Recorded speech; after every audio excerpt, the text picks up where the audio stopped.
சற்றுமுன் வெளியான முக்கிய அறிவிப்பு. ரேஷன் அட்டைதாரர்களுக்கு பார்த்தீங்கன்னா மிக முக்கியமான 2 மகிழ்ச்சி தரும் அறிவிப்புகள் வெளியாயிருக்கு. அது என்னென்ன அறிவிப்புகள் அப்படின்னு தெரிஞ்சுக்க வீடியோ கொஞ்சம் கூட ஸ்கிப் பண்ணாமல் முழுக்க பாருங்கள்.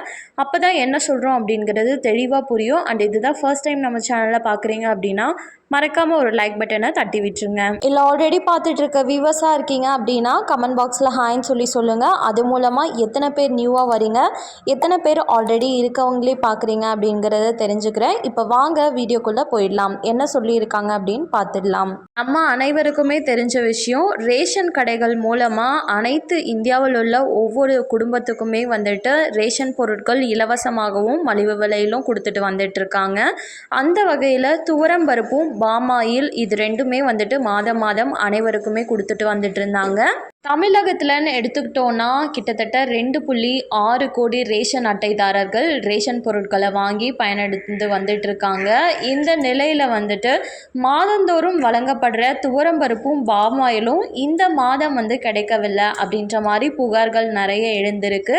இந்த நிலையில் தமிழக அரசு ஒரு முக்கிய அறிவிப்பை வெளியிட்டு இருந்தாங்க.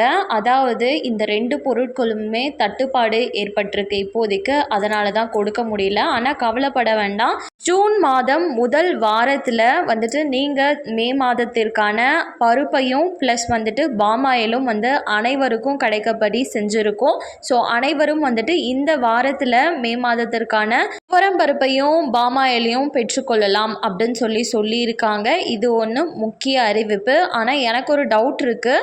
ஸோ ரேஷன் கடையில் நிறைய பேருக்கு வந்து பார்த்திங்கன்னா இந்த பாமாயில் வந்து கிடைக்கிறதே கிடையாது, கேட்டாலும் இல்லைன்னு சொல்லிடுறாங்க.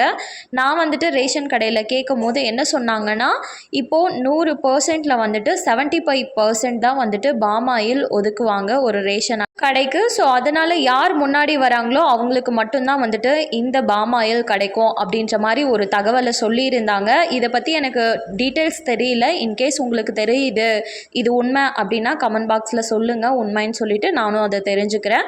ரெண்டாவது மிக மிக முக்கிய அறிவிப்பு என்ன சொல்லியிருக்காங்கன்னா, மக்கள் எப்போ ரேஷன் கடைக்கு போனாலுமே ரேஷன் கடை மூடி இருக்கிறதா ஒரு புகார் எழுந்திருக்கு. இதனை தொடர்ந்து பார்த்திங்கன்னா கடந்த ஞாயிற்றுக்கிழமை ரேஷன் கடைகளை வந்து திறந்து வைக்க சொல்லியிருந்தாங்க.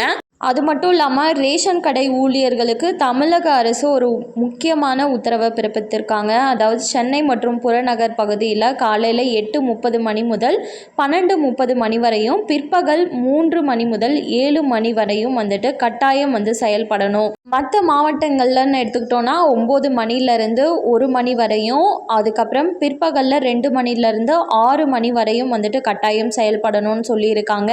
இன்கேஸ் இதை ஏதாச்சும் ஒரு ரேஷன் கடை ஊழியர் செய்யலை, அவங்க மேலே புகார் வருது அப்படின்னா அவங்க மேலே கட்டாயம் நடவடிக்கை வந்து கண்டிப்பாக எடுப்போம் அப்படின்ற மாதிரி தகவலை சொல்லியிருக்காங்க. ஸோ இது 2 தான் இப்போ நியூவாக அப்டேட் ஆகிருக்க 2 முக்கிய அறிவிப்புகள் ரேஷன் அட்டைக்கு. மேலும் இது போன்ற கவர்மெண்ட் அறிவிக்கிற அனைத்து உண்மை அப்டேட்டையும் நீங்கள் உடனுக்குடனே தெரிஞ்சுக்கணும் அப்படின்னு நினைக்கிறீங்க அப்படின்னா மறக்காமல் நம்ம சேனலை சப்ஸ்கிரைப் பண்ணி வச்சுக்கோங்க. அப்படியே இந்த வீடியோ பிடிச்சிருந்தா மறக்காமல் ஒரு லைக் பட்டனையும் தட்டி விட்டுருங்க. அது எங்களுக்கு ஒரு ஆறுதலாக இருக்கும். நிறைய பேருக்கு இந்த இன்ஃபர்மேஷனை ஷேரும் செய்யுங்க. தேங்க்யூ ஃபார் வாட்சிங்.